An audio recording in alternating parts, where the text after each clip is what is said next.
અમદાવાદમાં ચાલી રહેલી ટ્રાફિક ડ્રાઈવ અંગે મોટા સમાચાર મળી રહ્યા છે। પોલીસને કામગીરી સમયે રાજકીય દબાણ કરાતું હોવાની હાઈકોર્ટમાં ફરિયાદ થઈ।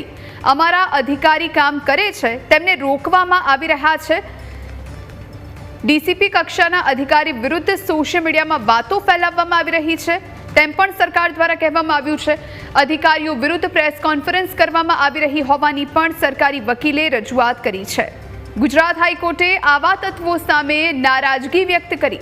જે લોકો કામગીરીમાં અડચણ ઊભી કરે છે તેના નામ આપો તેમ પણ હાઈકોર્ટનું કહેવું છે। અધિકારીઓને કામગીરી કરતા રોકવાનો કોઈને અધિકાર નથી તેમ પણ હાઈકોર્ટે કહ્યું। જે કોઈ પણ રાજકીય વ્યક્તિ કામ કરતો હશે તેની વિરુદ્ધ કન્ટેમ્પ્ટ ઓફ કોર્ટની કાર્યવાહી કરવામાં આવશે।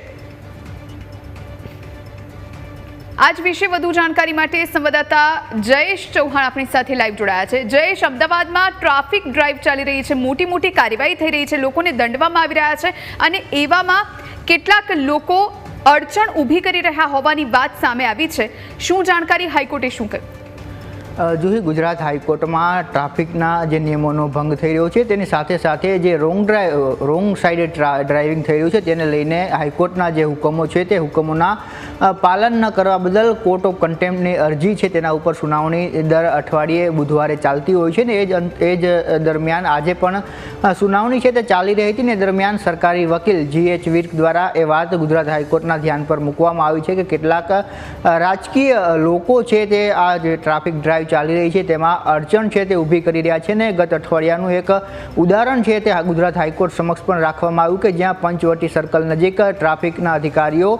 કામગીરી કરી રહ્યા હતા ને એટલામાં છેલ્લા 2 દિવસથી એક લો સ્ટુડન્ટ છે તે વારંવાર આવી અને ફોટા પાડી રહ્યો હતો ને તેની સાથે જ્યાં ટ્રાફિક ડ્રાઈવ કરી રહ્યા હતા અધિકારીઓના વિડીયો શૂટિંગ કરી રહ્યો હતો ને તેને TRB જવાનની જે કામગીરી છે તેને લઈને સવાલો કરી રહ્યો હતો ને દરમિયાન જ ટ્રાફિક ડીસીપીના આદેશ બાદ એક ફરિયાદ છે અધિકારીએ નોંધાવી હતી કે જે ફરજ છે તેમાં અડચણ ઊભી કરવામાં આવી રહી છે ને ત્યારબાદ આ વ્યક્તિ દ્વારા એક પ્રેસ કોન્ફરન્સ છે તે પણ કરવામાં આવી અને એક રાજકીય પક્ષ છે જે આમ આદમી પાર્ટી છે તેના પદાધિકારીઓ છે તેમણે એક પ્રેસ કોન્ફરન્સ કરી અને ત્યારબાદ આ મામલો છે તે સોશિયલ મીડિયામાં ઉઠ્યો ત્યારે સરકારી વકીલે દલીલ કરી છે કે એક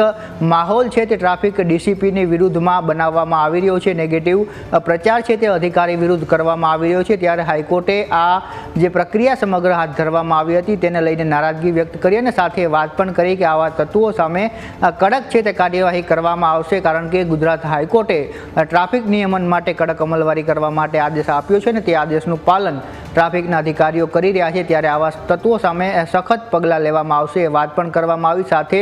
સરકારને એ વાત કહેવામાં આવી છે હાઈકોર્ટ તરફથી કે આગામી સુનાવણી દરમિયાન એક એફિડેવિટના ભાગરૂપે આ તમામ બાબતો રજૂ કરવામાં આવે ને જે પણ રાજકીય લોકો છે કે જે આ પ્રકારે ટ્રાફિકની કામગીરીમાં અડચણ ઊભી કરી રહ્યા છે તેમની સામે પણ કોર્ટ ઓફ કન્ટેમ્પ્ટ સહિત ક્રિમિનલ જે કાર્યવાહી છે તે કરવામાં આવશે। સાથે એ વાત પણ રજૂ કરવામાં આવી કે આગામી સમયમાં આપણે ઓલિમ્પિકના સ્વપ્નો છે તે જોઈ રહ્યા છે ને ત્યારે એ દિશામાં આગળ વધવા માટે ટ્રાફિકની સેન્સ છે તે ખૂબ જરૂરી છે ને એવા સંજોગોમાં જો કોઈ પણ વ્યક્તિ આ પ્રકારે અથવા તો રાજકીય વ્યક્તિઓ આ પ્રકારે દબાણ ઊભું કરતા હોય તો તેમની સામે કાર્યવાહી કરવામાં આવશે। બિલકુલ જયેશ, આભાર આપનો, આપ જોડાઈને તમામ જાણકારી આપી તે માટે।